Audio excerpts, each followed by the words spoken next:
1টার দিকে বাচ্চাদের ছুটি হয়, তো যারা এক্সট্রা ক্লাস করে তারা কলেজেই স্থান করছিল, আর যারা ছুটি হচ্ছিল অনেকে মাঠে আবার চারপাশে খেলাধুলা করে।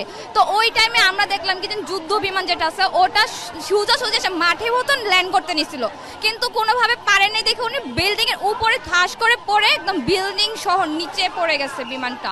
তো ওটার মধ্যে অনেক টিচার আয়া মামারা থাকে, ওদের অনেক ক্ষতি হয়েছে, অনেকে আহত আবার অনেকে নিহত হয়েছে, বাট সাথে সাথে ফায়ার সার্ভিস হেল্প করছে, যায় পানি দিয়ে একদম বাচ্চাদেরকে বের করে আনা, অনেকে ট্রাই করছে। আর যাদের উপর বিমানটা ক্র্যাশ করছে অনেকেই এটার হাত পা ছন্ন বিছন্ন, আবার পুরা অনেক অনেক সমস্যা হয়েছে। আচ্ছা, মেইনলি ওই জায়গাটা একটু বাগানের মতো করা অংশ না, বাগানের মতো, ওইখান দিয়ে একটু অন্ধকারও আছে, ওইটা মোটামুটি একটা ছোট জায়গা। ক্লাস হচ্ছে 2 থেকে 8 পর্যন্ত ওদের হচ্ছে ক্লাস হয় ওইখানে। ওই জায়গাটার সাথে আবার হোস্টেলও আছে, তাই না? হ্যাঁ, বাচ্চাদের হোস্টেলও আছে।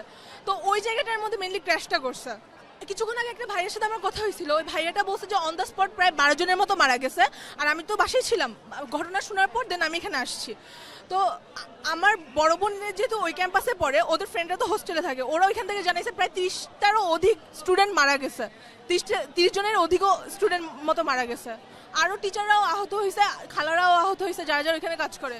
চল করতেছিল ওইটা মনে চালাই দেখতেছিল, ঠিক সময় মনে বিমানের অবস্থা মনে কোনো কারণ দিয়ে খারাপ অবস্থা ছিল, ওনারা মনে ইমার্জেন্সি ল্যান্ড করতে চাইছিল মাঠের দিকে, বাট ওনারা মাঠের দিকে ল্যান্ড করতে না পেরে ওই যে বিল্ডিং এর সাথে ক্র্যাশ খাইছিল।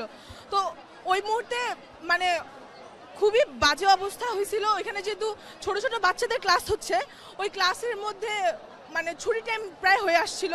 তো ওইখানে অনেক স্টুডেন্ট অন দ্য স্পট প্রায় 12 জনের মতো মারা গেছে। তারপর ধীরে ধীরে এখন পর্যন্ত শোনা গেছে প্রায় 30 জনের মতো স্টুডেন্ট মারা গেছে।